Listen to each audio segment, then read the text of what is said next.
going on, guys? I'm Mr. Lee's back with a new video. I want to say real quick, sorry if haven't uploaded in like 2 weeks. I got a new job recently, and that's kind of put a dent in my video making process, so videos are gonna be coming out a bit more slower now, but I'm back. I'm gonna try and get you guys your 2 videos a week. I'm gonna try to at least get 1 video a week, but 2 is kind of pushing it. We'll see. But back to the video.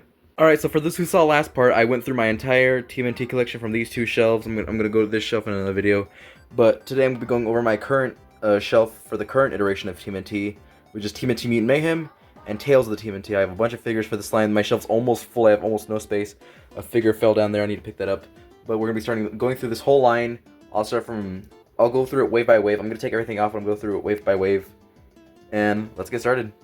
Okay, so here we have the original 4. We got Leo, Donnie, Raph, and Mikey. These are, I know I said I'd go wave by wave, but this is kind of the exception just because these are the original 4, and I wanted to get like this over. I really like these turtles. I love the articulation. They're missing a little bit of articulation here on the heel. I feel like they could have done something more with that, but I guess just for stability's sake, they need the flat feet to hold forward these really heavy shells back here. But I really like these figures. They're really, really nice. And as some of you know, Donnie and Lee, those were the first 2 figures I ever owned, along with Leatherhead. And Mikey and Raph I got later. But in my first video, you can see me getting these 2, and I think that's really, really cool how about almost 2 years later, here we are with, I still have these 2. It's really cool to see little mementos from my first video, but let's get on to the rest of the wave. Okay, so here we have the rest of wave 1. You'll notice, you got Bebop, Rocksteady together, both really, really cool figures. Rocksteady has this really weird, like, head swivel back here. His head's all, like, cut out, and that's really funny. Just, like, they had to give him some kind of neck articulation, so to compensate the design, they just made his whole head, like, swivel. That's really funny. You got Jackie Chan Splinter, which, he's gray. I never understood that. They made him gray instead of brown that he is in the movie. I don't know. They also missing his little hair tufts. That's weird. Leatherhead, which is a really great figure. I'm surprised just how detailed this figure is for being a $10 figure. I was really, really pleasantly surprised with this figure. And you got the non-accurate Superfly, who's based off the concept art when he was still Baxter Stockman. Little weird. They did make a metallic version. I thought about getting that one, but I like having the original one. That's just like a me preference thing. Now, you'll notice this is the entirety of Wave 1. You got all 9 figures, but there is notably no April, and that's because we all know April was not included in this wave. She came in like a little Target exclusive little pack thing, but never in like official like single card release for Wave 1, which is really, really strange because actually every single TMNT like main iteration came with an April figure at launch, like the 1987, came out like 10 figures. Yeah, April 2003, I think had April. I could be wrong on that one. But I know 2012 and Rise of the TMNT both had April figures with them at launch, so I think this might be the first time, but I could be wrong. I think 2003, I'm going to have to double check that. Put a little thing up here if I'm wrong. And yeah, this is a really, really, really, really solid wave. Back in, I think, June, July, when this first came out, I really enjoyed this wave. And I still do. I'm really glad to have all 9 figures in my collection. But then we got really, really interesting with wave 2, so let's get into that. Okay, and here we have the inclusion of Wave 2, which was a really, really nice wave. It was also a really small wave for some reason. You had both Genghis Frog, Wingnut, and Scumbug. I had a whole video like doing a haul of the Wave 2 stuff. I'll probably put a little thing up here. And I also had a whole separate toy hunt looking for Mondo Gecko, because when I first bought Wave 2, only these 3 were available. Mondo was the only one not available because he was a highlight of the movie, so I was really glad to get him too in Wave 2. I'm surprised they didn't include him in Wave 1. I feel like a better character it would have been to include would be maybe Mondo instead of Leatherhead, just like swap those 2 characters out, because he was a really, really prominent character in the movie, way more than Leatherhead, unfortunately, because I really like Leatherhead, but I just feel like it would have made more sense. But at the same time, the color variation is really good. You got the dark blue, bright green, purple, and light blue, like that chalky blue. I love that about Mondo. I love his color scheme, so that was great. And I'm pretty sure I did reviews about all these. I could be wrong. I know Bebop and Rocksteady, I think I deleted the footage for those reviews, but I could be wrong. It's been so long since I've done these videos. Give me a break, but yeah. I also don't have all of them posed with their accessories because it's a small shelf. I can only fit so much, so that's part of that. But Wingnut, I am glad. I'm very happy to have this version of Wingnut, because I have heard that some versions of Wingnut do not come with painted wings. Sometimes they forget to paint this little pink detailing here, so I'm glad my copy of the figure has that. That's really great. But also, there was one more thing included with this lineup of figures. That being Super Duper Fly, aka the Mega Mutant. This is a really, really cool like giant figure in the scale of like the giant Leo, Mikey, Donnie, and Raph that he did. I like this figure. It's really cool. For 25 bucks, it's a lot of toy you get here. You got the giant arm, all the cool little paint abs here and there, little details like the horse legs, monkey arms. This is really, really cool. I don't display him in my main thing just because he's too big to fit on the shelf now. Back when it was just a Mutant Mayhem display, I could fit him, but now with the inclusion of Tails coming up soon in about the next wave, he just can't fit anymore. I just keep him on the ground, I'm not gonna lie. So unfortunately, to avoid like this shelf overspilling or this my dresser overspilling, he's not gonna be here for the rest of the video. But dude, I do have him, but he kind of broke a little bit. One of his little pincers here came off. That's a shame. Okay, so here we are with the last of my Mutant Mayhem figures. It's a very, very small few, but it's bigger than what Wave 2 was. Now, I will emphasize, these two were not part of Wave 3. They were actually part of Wave 1 as a Target exclusive, but then they started showing up in other stores like after like a year. But the thing is, I never saw these in like Walmart or anything. I ended up seeing these at Ross, Dress for Less, for like $6 each with they removed the little Target branding on the thing. So that was really interesting.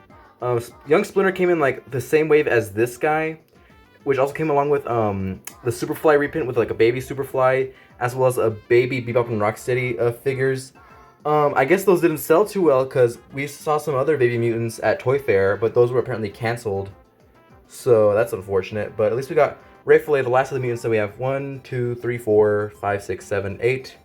All 8 mutants, I think, from the movie. I don't think we're missing any more. So that's great. We are still missing that April figure. I assume that'll hopefully come next wave, because I think she was supposed to come in the latest wave, which I haven't gotten yet. I'll eventually get it at some point on the channel and review. But for now, I don't know when. But yeah, this is my Mutant Mayhem collection. It's really, really well. You got the main-ish characters with all 8 mutants with the Turtles, Splinter. We're just missing April. I could get April with that loose online, but I want her with her full accessories and the card back for the collection. But oh well. Now we gotta get on to the really cool new additions to this line. Okay, so here we have the Tails the TMNT Mix and Match Mutations line. This is a really, really cool line. You got the return of the Mix and Match gimmick that was started in 2012, and they brought it over here for the Mutant Mayhem iteration. Now this was really cool because we have Donnie, Mikey, Raph, and Leo, a Mechazoid. We also got a repaint of this guy, more battle damage in his head, number 1 instead of 4, which is really cool. I thought about getting that, but I'm lazy. Bishop in her mech suit. There's a little thing. This thing's removable. I don't feel like taking it off. A new Splinter that I repainted brown. It does not look very good. It was the same shade as that. Just I ruined it. And then Metalhead. Oh well. These are really, really nice looking figures. I love the face sculpts. These are very, very good. Except for Mikey's. Dear God, that is awful. I way prefer that one. If it were up to me, I would like an amalgamation of the two. Like the face prints or sculpts actually of these onto those bodies. That'd be perfect in my world because I just like this expression more than that one. Donnie's is about the same, just no teeth are showing on this one. Leo's is absolutely perfect. I love this expression. This is the expression I wanted Leo to have in the basic line, but we can't always get what we want. I might eventually, if I'm really feeling like it, I'm gonna keep these factory sealed. But if I ever feel like getting another one of these, just to like swap the heads and like maybe Dremel out the battle on the neck, I don't know. But this is the first wave of mix and match figures. Pretty solid choices with the exception of Splinter. Maybe we could have gotten an April mix and match to at least hold us over until we get the official like main figure, but nope, we got 2 Splinters. The only difference is this one has like a cloth robe, which harkens back to the 80s Splinter, which that's cool, I guess. It's very low effort cloth, but I mess with it. It's something at least. Okay, and here we have most of Wave 2. I'm missing the Genghis Frog and Wingnut mix and match figures. I just didn't want those because I was kind of broke at the time, and also there's just no use for them in my collection when I have the main ones. But we have Mustang Sally, Lee the Eel, Goldfin, Pigeon Pete. I like these 4 figures to an extent. Goldfin is the main problem I have with this one. He's way too big. He should be about the size of an anemone. I have the anemones, they're over there. But he's way too big. His head is absolutely disgustingly massive. It'll make any of these mix and match figures fall over when you try to mix and match it. It's just no good. Lee is great. She could have been bigger, and that I would have been 100% satisfied. This was a really nice figure. Pigeon Pete, I like him a lot. He's really, really weird. He has a non-canon jacket. I hope he'll have that for like a season 2. I still need to finish uploading my reaction to the season BTW. I have like 3 episodes left. You'll get that eventually, I promise. And Mustang Sally, I think he was my favorite because he was like the easiest to stand up. Again, it's hard to remember. I've made these videos so long ago, and I make so many of these. I made like 2 videos a week for a good consistent while up until now. So forgive me. And then I have like, let's see, just like these 2 lame figures down there. I'm not gonna lie, I don't want to like take them out. They're boring. They're just the for the game Toyland. It is cool getting the end of the movie version, the high school versions of the Turtles. For that, I have Mikey. He's in a drawer somewhere. That's a Ew, what the hell? That's gross. You got the enemies. They're cool. They were cool little extra accessory to get with these. They all fell over when I was taking them out. I'm not gonna watch them. I do have sealed versions of all 4 turtles. Pigeon Pete is standing on top of Donnie's box. You can see the pigeon feet. And I do have all of the ooze colors for the Mutant Mayhem kind of line of oozes. I'm really happy to have those. I'm so glad to have like the ooze. I hope anytime an iteration of Turtles gets to do the ooze, I will be buying it just because I love that kind of toy. I missed out on it for the 2012 line, and I never want to do that again. So, yeah, I think it's crazy that like Playmates whenever they make ooze, they only make they produce like a large amount once, and then they just never produce it again. I don't know what their deal is. I know there's a little thing of ooze that comes in the playset. I might get that eventually because it's really cheap now. It's only like $40 at Target. But we'll see. Yeah, I got a bunch of merchandise in there. That'll be a future video along with this and that. You'll get eventually. And I have some plushies up there. You've seen that. You've seen that in every video. I made a whole video on the plushies. Check that out. But yeah, this is my entire TMNT collection action figure. So I'm gonna put these guys back where they go. I love y'all. I'm gonna see you next video, whenever that'll be. Peace. Oh yeah, between takes, I came to the sink to clean the figures with water, and look how dusty they were, all that gunk in the water. That's ew.